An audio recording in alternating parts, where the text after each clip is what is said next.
Hello students, today in this video we are going to discuss about the chapter number 17, mensuration, and part of mensuration is in this time cylinder. Now exercise 17.1, question number 6 is a road roller has a diameter of 0.7 centimeter and its width is 1.2 meter. Find the least number of revolutions so that the roller must make in order to level a playground of size 120 meter by 44 meter. Look at here, all dimensions are in the form of meter, but diameter is in centimeter. Firstly, we have to change centimeter in meter. And as we know that if any road roller in the form of cylindrical, then he level up playground by dimension of 120 meter and width is 44 meter. Means अगर road roller इस playground को level करेगा तो कुछ इस type से ही role करता हुआ चला जाता है। तो ऐसे में हमको एक बात समझ में आती है कि रोड रोलर जो है ये जितना भी एरिया कवर करेगा वो उसका कर्व सरफेस एरिया होगा। मींस इतने पार्ट को कवर करने के लिए अगर इस पे रोड रोलर स्वेप किया है तो इसको हम लोग किससे कवर करेंगे?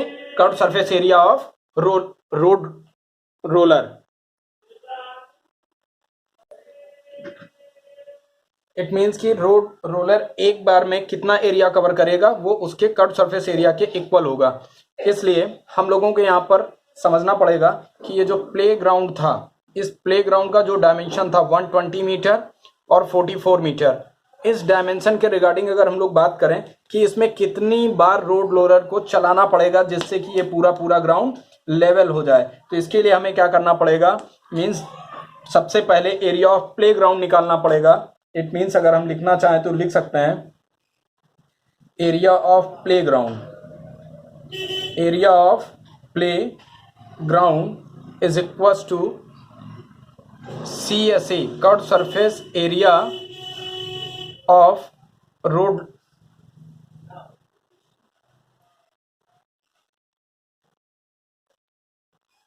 Area of playground is equal to curve surface area of road roller, या आप ऐसे भी बोल सकते हैं curve surface area of road roller in the form of cylinder.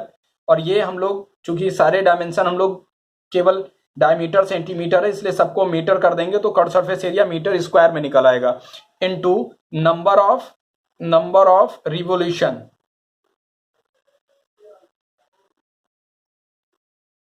अब इस क्वेश्चन को सॉल्व करना बहुत इजी हो गया।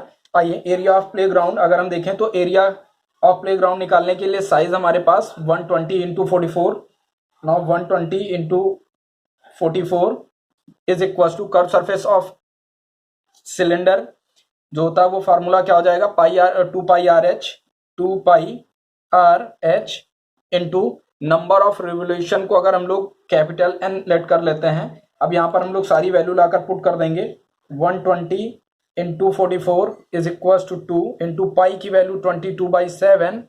आर की अगर हम बात करें तो आर हमारे पास 0.7 सेंटीमीटर था, तो 0.7 सेंटीमीटर, सेंटीमीटर को मीटर में जब पुट करते हैं तो हम सबको पता है कि 1 metre is equal to 100 centimetre होता है, इसलिए इसको हम लोग 100 से डिवाइड कर देंगे तो हमारे पास वैल्यू आ जाएगी 0.7/100 इंटू एच हमारे पास यहाँ पर 1.2 मीटर था। बस क्वेश्चन हो गया खत्म, क्योंकि इंटू में अब हमारे पास केवल कैपिटल N है। इसको सॉल्व करके हम लोग कैपिटल N की वैल्यू को फाइंड कर लेंगे। आइए अब इसकी कैलकुलेशन को हम लोग करते हैं।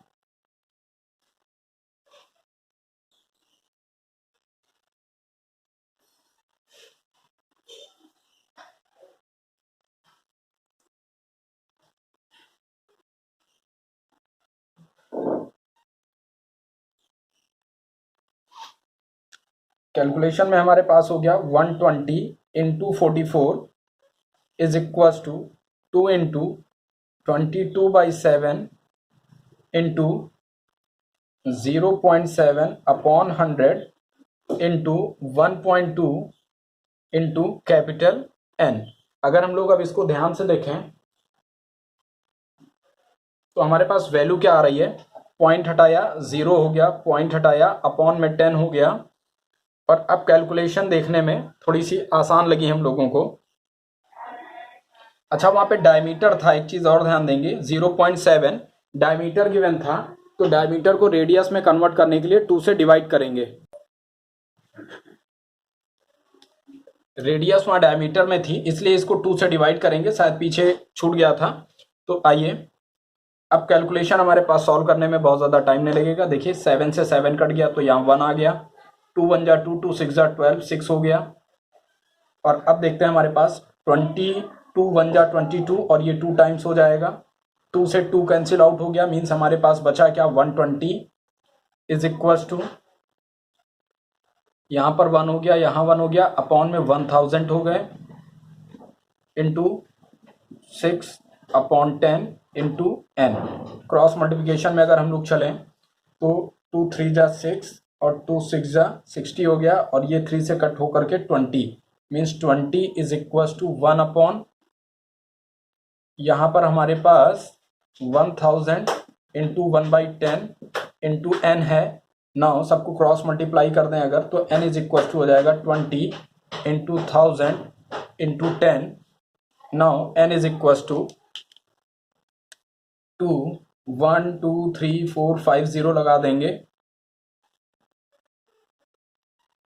और ये नंबर ऑफ रिवोल्यूशन निकल आए। अगर इस क्वेश्चन में रेडियस अगर इस क्वेश्चन में डायमीटर अगर हमारा 0.7 मीटर दिया होता तब हमको यहाँ पर इसको सेंटीमीटर में कन्वर्ट करने की जरूरत ना पड़ती, लेकिन यहाँ क्वेश्चन में हम लोगों के पास सेंटीमीटर में था, इसलिए इसका ऐसा आया। कुछ बुकों में यहाँ पर इसको, बहुत सारी बुक्स में यहाँ पर इसको सेंटीमीटर की प्लेस पर मीटर में दिया है, तो यहाँ पर एक 0 कम हो जाता है, उससे कोई फर्क नहीं है। आइए नेक्स्ट क्वेश्चन देखते हैं हम लोग।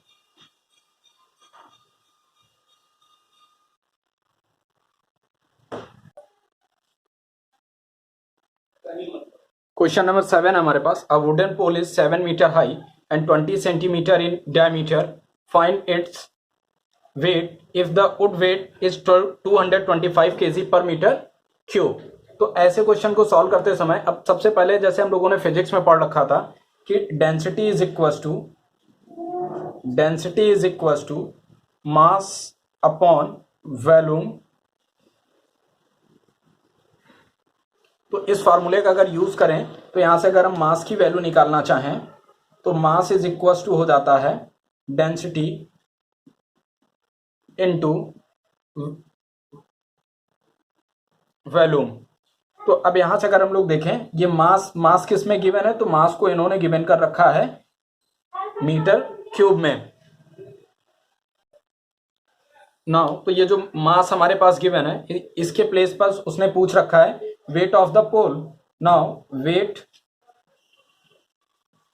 Wait of pole is equal to हमारे पास हो जाएगा डेंसिटी। तो डेंसिटी यहां पर जो है वो डेंसिटी किसकी है, तो density of would is given. तो डेंसिटी ऑफ वुड कितना गिवन है 225 kg पर मीटर क्यूब। डेंसिटी हमारे पास गिवन था कि वुडन की डेंसिटी हमारे पास 225 kg पर मीटर क्यूब था, इसको हम लोगों ने पुट कर दिया। Now volume of the cylinder is nothing but this is pi r square h. अब हम सारी की वैल्यू पुट कर देंगे और हमारे पास क्वेश्चन सॉल्व हो जाएगा। आइए देखते हैं, हमारे पास वेट ऑफ पोल हमें फाइंड करना था। Now weight of pole is equal to हमारे पास हो जाएगा weight of pole is equal to 225, value of pi is 22/7 and value of r, question में हमारे पास डायमीटर गिवन था 20 सेंटीमीटर, इट मीन्स रेडियस हमारे पास हो जाएगा 10 सेंटीमीटर। और सेंटीमीटर को जब हम लोग मीटर में कन्वर्ट करेंगे तो देखिए पाई आर स्क्वायर मीन्स हमारे पास वैल्यू आ जाएगी 10 सेंटीमीटर को 100 से डिवाइड कर दिया तो मीटर में कन्वर्ट हो गया। आर स्क्वायर था इसलिए एक बार और हम लोगों ने लिख दिया 10/100 इंटू एच। हाइट हमारे पास इस क्वेश्चन में गिवन है 7 मीटर, तो मीटर है इसलिए वहां पर कोई चेंज नहीं करेंगे। और इस तरीके से अब इस क्वेश्चन को सॉल्व करना बहुत ही ईजी हो गया है। देखिए 7 से 7 कैंसिल आउट हो गया, 1 0 1 0, 100 कैंसिल आउट हो गया, आ गया 225 इंटू 22 अपॉन 100। इसको जब हम लोग सॉल्व करते हैं तो मल्टीप्लाई करने के बाद हमारे पास वैल्यू आ जाती है, आइए इसको मल्टीप्लाई कर लेते हैं। तो जब मल्टीप्लाई करेंगे तो देखिए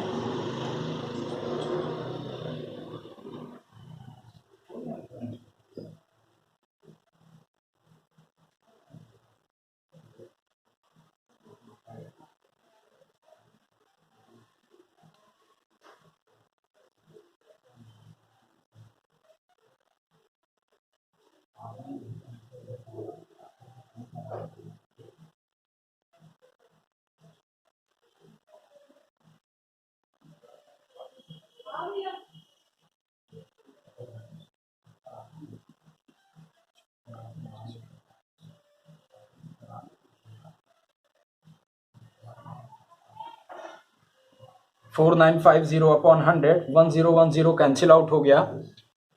और एक स्टेप सॉल्व कर लेते हैं तो हमारे पास आ जाएगा 49.5 और ये निकल आया वेट ऑफ पोल। और वेट ऑफ पोल हमारा जो सॉल्व करके आएगा वो आ जाएगा इन केजी, क्योंकि वहां पे वुड का जो वेट था वो केजी पर मीटर क्यूब था। तो इस तरीके से 49.5 kg is the required answer for this question. Now thank you class.